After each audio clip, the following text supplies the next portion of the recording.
13 dhe e keni quajtur një garë të prishur atë midis zotit Basha dhe zotit Oldashi. Keni kontestuar një farë mënyrë leadershipin e zotit Basha dhe për 4 vjet keni punuar sërish me të. U bëj mirë zoti Basha në fund, apo ishte po ky Basha i parë? Jo, shiko. Unë jam këtu sot për të denoncuar atë që po i ndodh sot Partisë Demokratike dhe çfarë është kërcënim për të ardhmen e saj. Sa për zotin Basha, po të them një gjë. Po e rrëmben Partinë Demokratike dhe po e çon në shtëpi, ta ndaj bashkë me Kunatin, me Vjerrin e me dikë tjetër ndoshta, duke bërë 3 hapa. Ja dhuruan në vitin 2013, e vodhi masi bëri marrëveshjen okulte me Edi Ramën dhe pastaj bëri listën personale, cilës i doli zot. Për që është vërtet. Po patjetër, ka thënë i doli zot. Po. Ka qenë lista e kryetarit, ka thënë. Si askush tjetër në Shqipëri, po besoj edhe në botën demokratike. Nuk ka rast të ngjashëm. Që njeriu të injorojë çdo lloj forumi tjetër dhe thotë forumi jam unë, mbreti jam unë dhe unë vendos. Sepse e motivoi me idenë që ky ishte ekipi i tij fitores. Tani prit. Kjo është etapa fundit. Që megjithëse kjo ndodhi, megjithëse katastrofa elektorale erdhi dhe çdo lider i përgjegjshëm në botën demokratike, por edhe në Shqipëri, do të jepte dorëheqjen e parevëkueshme, madje unë po tisha, edhe antari i Partisë Demokratike nuk do qëndroja dot.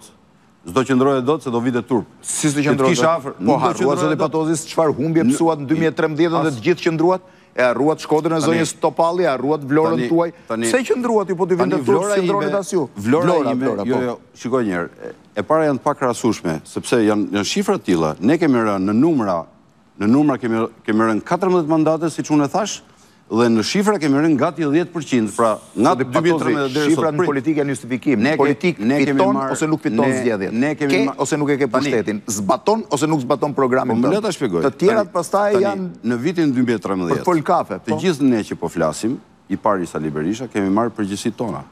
Dhe unë kam marrë të mijat. Madje jam krenar për faktin që nuk kam pritur që të dali zoti Berisha të deklarojë dorëheqjen, po para ti, se ka rekorde për këtë.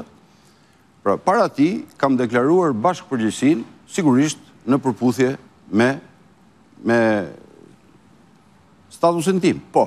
Pra, zoti Berisha dha dorëheqjen, 2 nënkryetarët dhanë dorëheqjen, unë kam dhënë dorëheqjen, publikisht.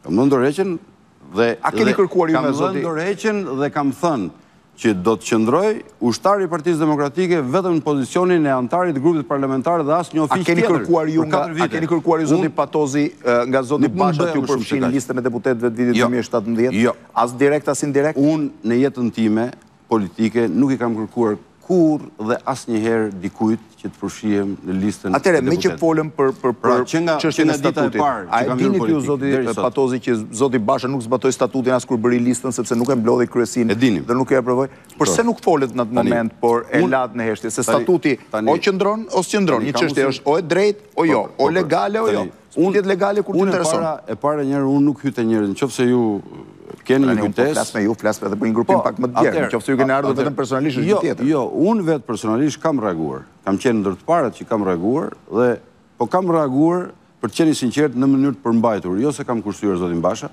fare, sepse ai nuk e meritonte, po kam kursyer partinë time, e cila kishte hyrë në fushat elektorale, dhe unë kam bindjen që një politikan i përgjegjshëm, kur partia ti është në zgjedhje, ai duhet ta konsiderojë si gjendje lufte, pra që nuk zbatojnë ligjet si në kohë paqe, si në kohë çështje o është e drejtë ose është e drejtë, o është kele ligjore ose është. Unë e kam thënë ditën e parë, mbas shpalljes listave, kam dalë publikisht dhe kam akuzuar zotin Basha si njëri që ka shkelur të gjitha normat, kriteret dhe gjithçka